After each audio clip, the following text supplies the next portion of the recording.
His teammate just won a game, took his second win today. Starting to the bottom left, we now have the Protoss player for Team Incredible Miracle. In yellow it is...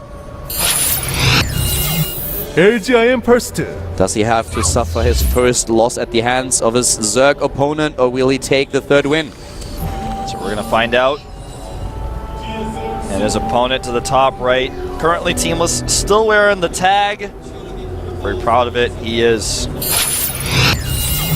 GSL symbol. Not only the tag, but the jacket. And Symbol definitely wants that Code S spot. He did really well in 2012. 2013 is a new year.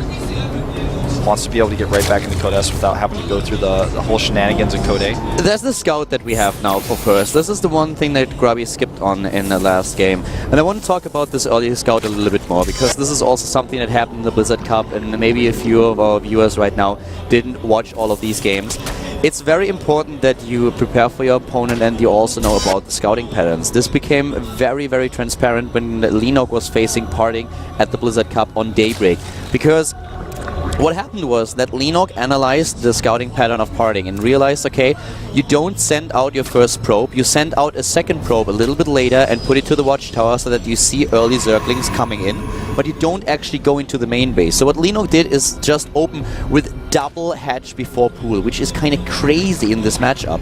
And it was really strong and gave Lenog a huge lead in the game.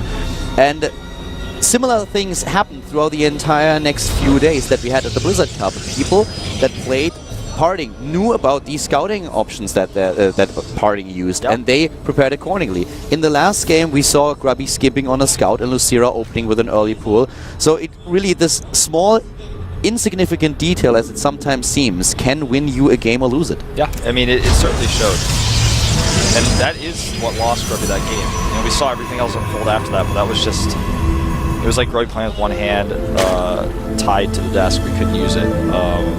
Now, in this particular case, we do have that scout from first, and the scout gets you a lot of information about the pool. It also forces 100% the hatchery to be placed after the pool, because even if you want to go hatch first, the probe's just going to block you.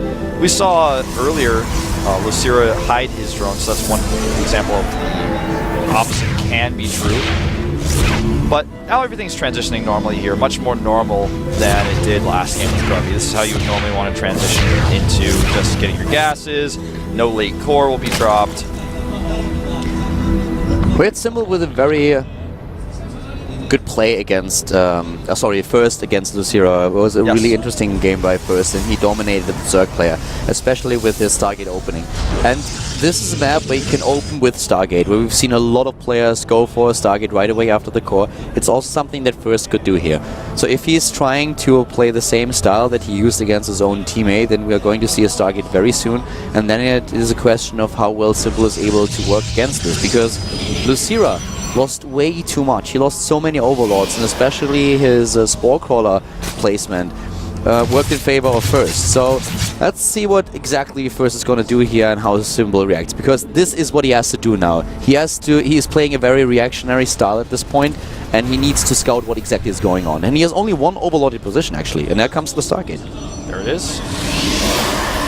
I actually expected him to do something different on this map, given that he's already shown his Stargate play, but if it works once, why not try it twice? And so far, Symbol does not know about this, but he will attempt to find out. His Overlords are actually placed in such a way, he's got that one at the ramp rather than sending it around the right side, so he actually probably won't see this until First decides to show it to him. And First positions the Stargate at the bottom left, which indicates usually that you are going for Phoenixes, which is kind of the go-to style. We talked about it in the earlier PVZs. This is what we see a lot in Korea right now and in the entire world. So going to hide the Phoenixes, and then the only question remains moving out with 3 or moving out with 4. We talked about the differences here. With 4 Phoenixes you can lift the Queen and kill it with 1 lift.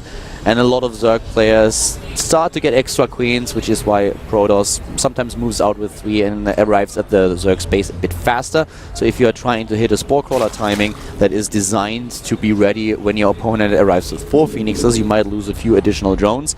But right now, what we're definitely going to see is First trying to surprise him. Yeah, he's doing the surprise tactic.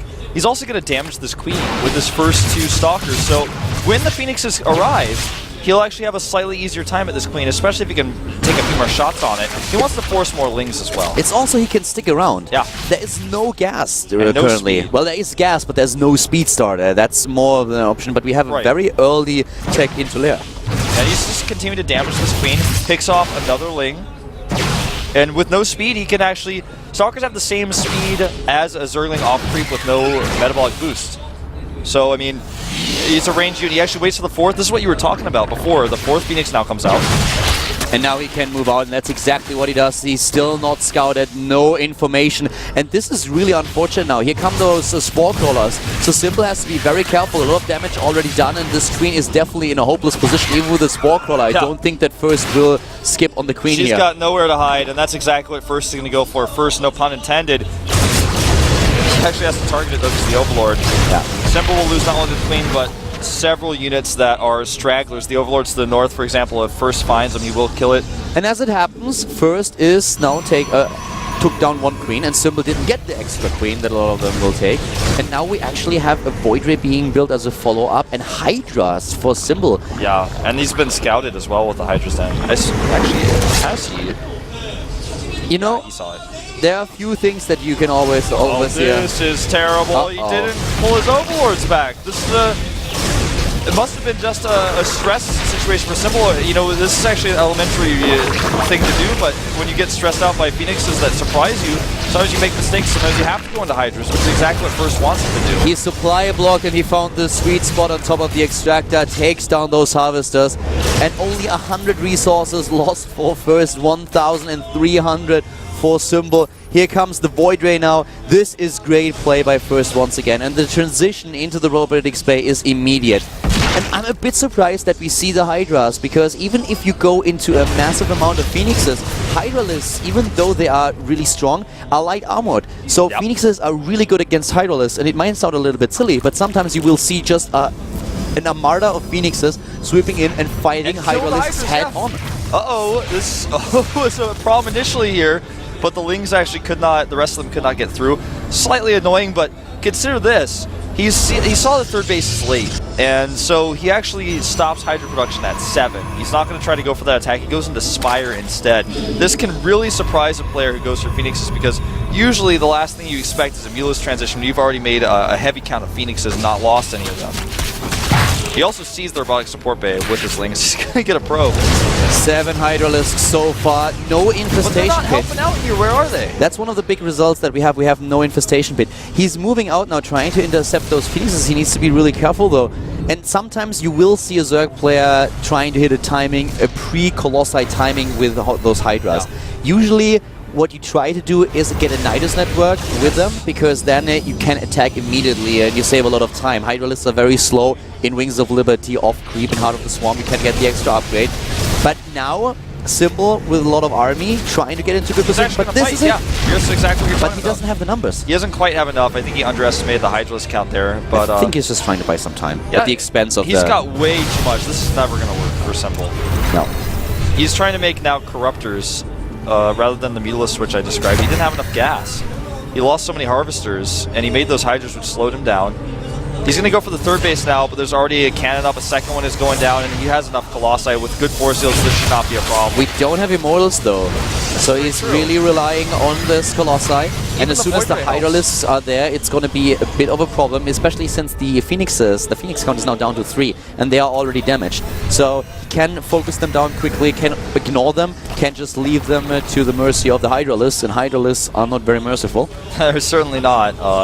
Something to consider here even further about the position we're in this game is that even though Simple lost a lot, he's got First now in a defensive position, and if Simple can actually somehow sneak out of 4th base while he keeps faking this attack, while he bounces between the bases, yeah, he knows the Phoenixes are there spotting him, but if he forces First to run back and forth, and even right now, you can see First is so desperate to defend, he hasn't even taken his gases at his 3rd.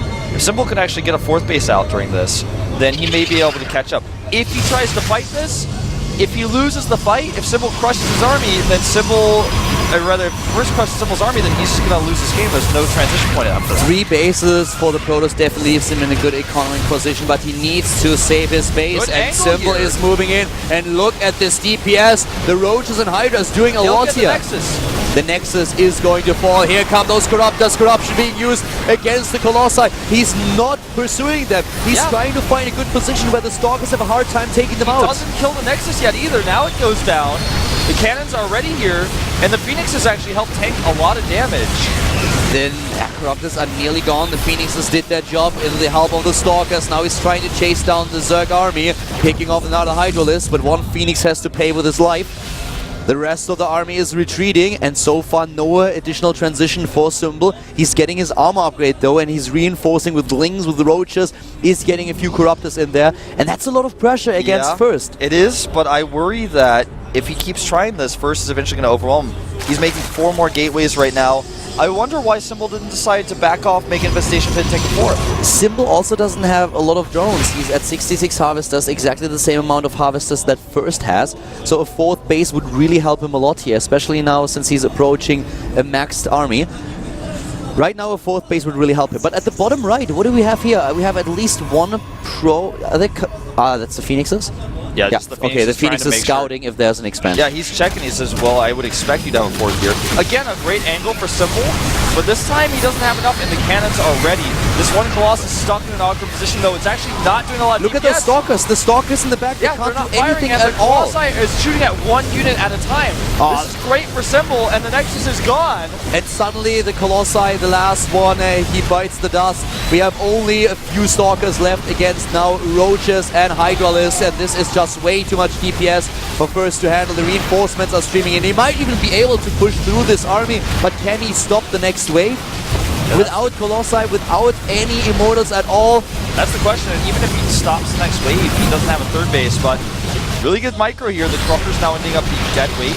I'm a little surprised he continues to make Colossi. I'd rather see him make Immortals because he knows there's no Infestors, and he actually does start Immortals now. This is the right choice. He makes 1 more Colossus. He didn't want to cancel it because it was already basically done, but now he can try to hold his 3rd base with that Immortal and with good force fields. He needs a few more sentries, and he's low on gas. He never was able to get those assimilators up. If you want to get into a position where you can throw the Zerg player back, you need a crucial number of either Immortals or Colossi, and this was something that First never was able to really accomplish. Symbol had too much, and the positions for the Zerg player in the fight were just too good.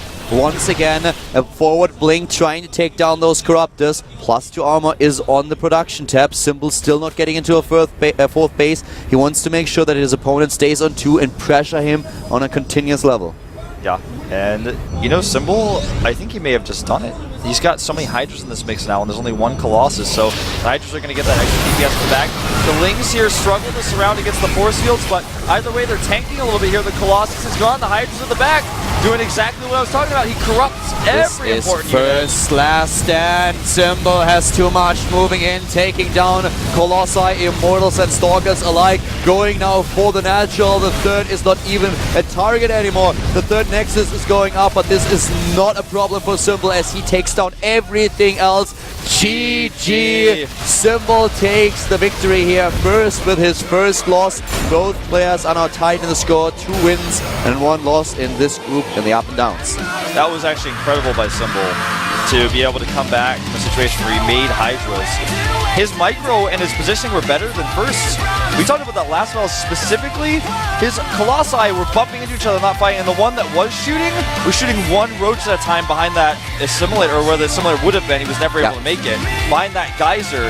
And at that point, Symbol's army just had too much DPS. He took out the Nexus once, took it out twice.